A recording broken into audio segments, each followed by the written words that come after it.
Good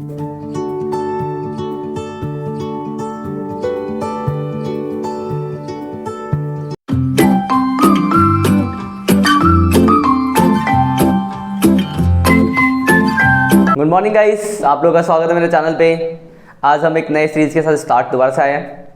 ये जो आपका 12th का टॉपिक है बहुत ही इंपॉर्टेंट चैप्टर है, आपका 10 नंबर का एग्जाम में आने वाला है। एक सिंगल चैप्टर 10 मार्क्स। चैप्टर का नाम आपको समझ ही गए होंगे अब तक, नॉट फॉर प्रॉफिट ऑर्गेनाइजेशन की हम बात कर रहे हैं। पहली बुक का पहला चैप्टर ये है, नॉट फॉर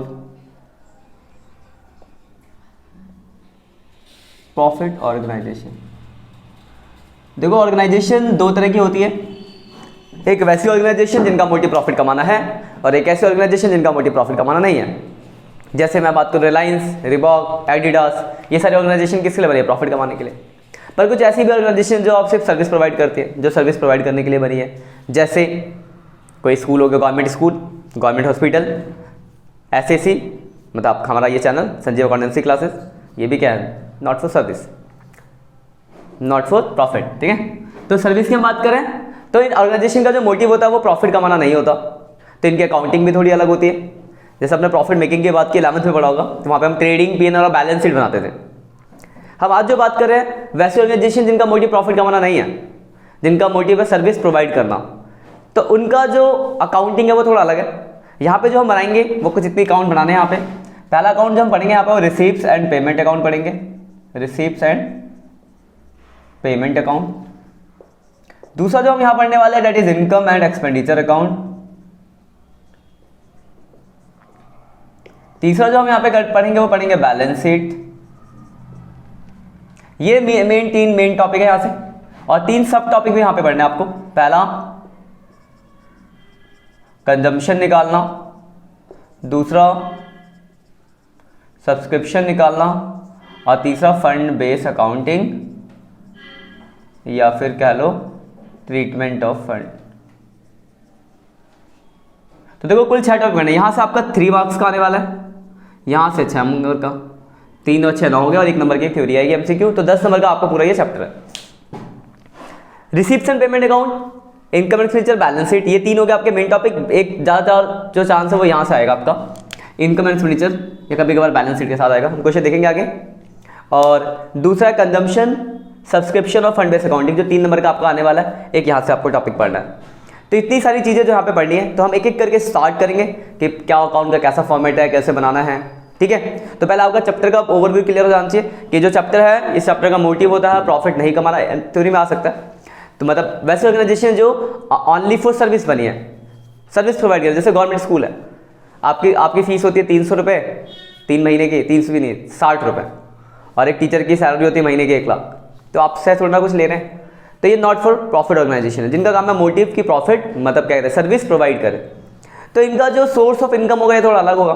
खर्चे तो वैसे ही रहेंगे, बट इनकम का सोर्स जो होगा थोड़ा अलग होगा। यहाँ पे डोनेशन मिलेगा, सब्सक्रिप्शन मिलेगा, हम देखेंगे जब आगे पढ़ेंगे एक करके। तो यहाँ पे जो सोर्स ऑफ इनकम है थोड़ी सी अलग होगी, बस इतना ही अलग है, बाकी पुराना ये फाइनल अकाउंट जैसा।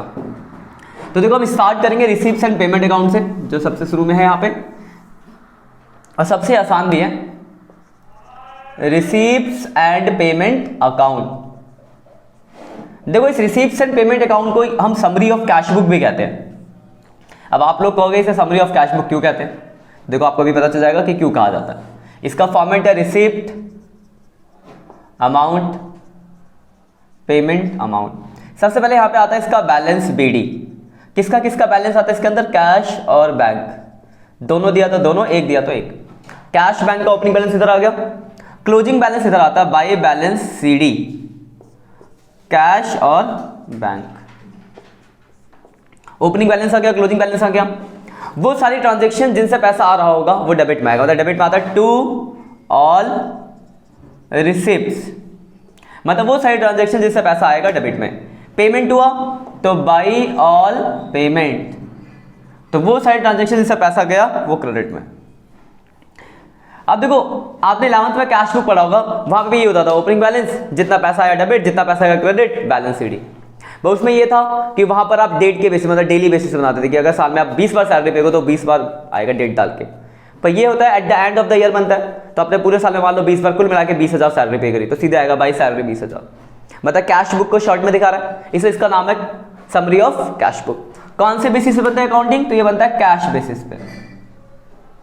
आपने पढ़ा बेसिस ऑफ अकाउंटिंग दो होते हैं, कैश और अक्रूवल। तो कैश बेसिस बनता है, इसे करंट ईयर प्रीवियस ईयर से कोई मतलब नहीं है भाई, इससे ये मतलब है कि पैसा आना चाहिए और पैसा जाना चाहिए। पैसा आ रहा है तो डेबिट, पैसा जा रहा है तो क्रेडिट। तो क्या है? ओपनिंग बैलेंस, रिसीप्ट, पेमेंट और बैलेंस शीट। तो बहुत सीधा और छोटा सा फॉर्मेट है और बहुत आसान भी है। तो देखो एक इसका क्वेश्चन भी देखते हैं बुक से, ये फॉर्मेट लिख लेना फटाफट।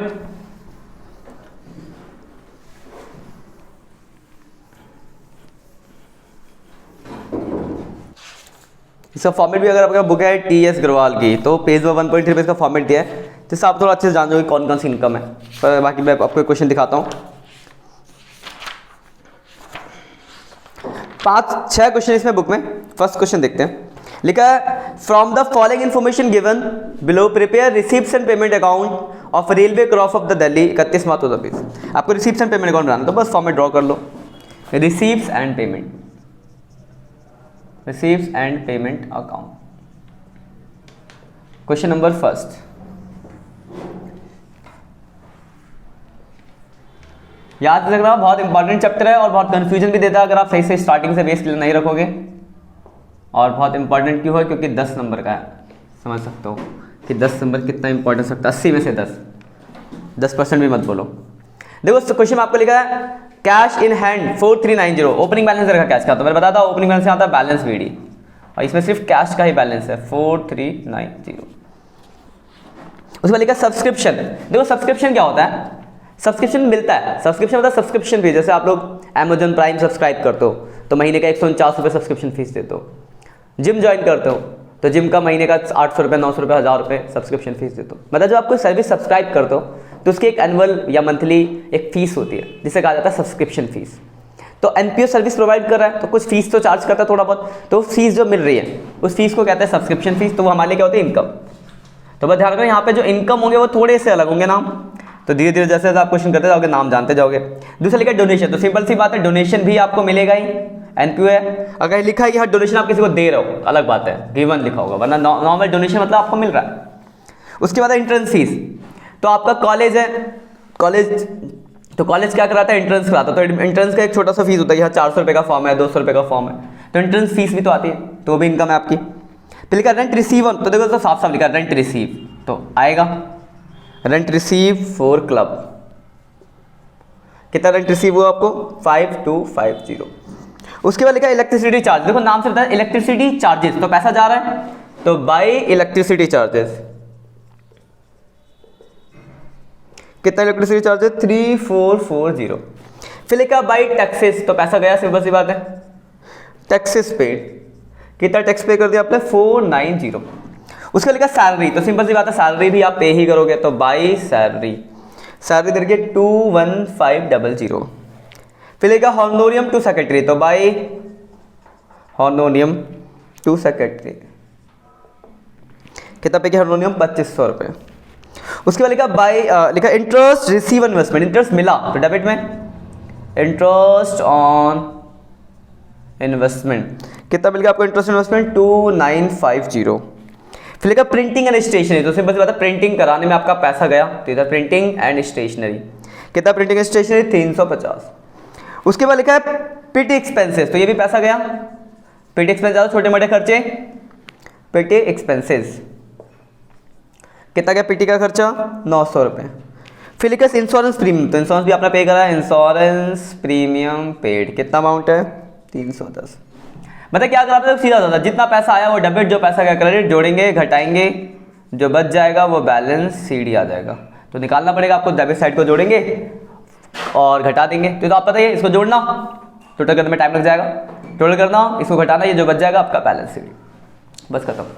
तो यही है आपका receipts and payment account. 5-6 question दिए हुए हैं, बस आपको करना पढ़ना है चीज़ों को, जो आ रहा है डेबिट अगला ही क्वेश्चन सेकंड है। तो इसमें सीधे लिखा है इतना पैसा रिसीव में दे रखा 3-4 चीज़ें, entrance fees, subscription, donation, payment में दे रखा रेंट, पोस्टेज, न्यूज़पेपर। तो सीधे सीधे बता दिया इतना रिसीव इतना पेमेंट, तो रिसीव डेबिट, पेमेंट क्रेडिट। ऐसे थर्ड में भी है, चीज़ें दी हुई है, आपको देखना है, समझना है कि क्या रिसिप्ट है, जो रिसिप्ट होगा डेबिट में, जो पेमेंट होगा क्रेडिट में। मतलब इसमें आपको ज़्यादा दिमाग नहीं लगाना है, सिंपल से इतना याद रखना है कि ट्रांजेक्शन्स को पढ़ना है, वैसी ट्रांजेक्शन जिससे आपको लग रहा है कि पैसा आ रहा है वो डेबिट में लिख देना है, वैसी ट्रांजेक्शन्स जिससे आपको लग रहा है कि पैसा जा रहा है उसको क्रेडिट में लिख देना है, फिर उसको टोटल कर देना है, टोटल करने पे जो बच जाएगा वो आपका बैलेंस शीट। सिर्फ इतना सही फॉर्मेट है। तो यही आपका पहला topic, that is receipts and payment account, जो कि आपका आ सकता है, कभी कभार आ जाता है, बहुत कम चांस है वैसे, लेकिन एमसीक्यू में पूछा सकता, ध्यान रखना। कैश बेसिस पे बनता है ये, समरी ऑफ कैश बुक इसका नाम है। होता क्या है, पैसा आना डेबिट, पैसा जाना क्रेडिट, ओपनिंग का कैश बैंक डेबिट में, क्लोजिंग का कैश बैंक क्रेडिट में, सिर्फ इतना ही है। तो आपके लिए होमवर्क है 6 क्वेश्चन कर लेना। आज के लिए इतना ही, बाय बाय।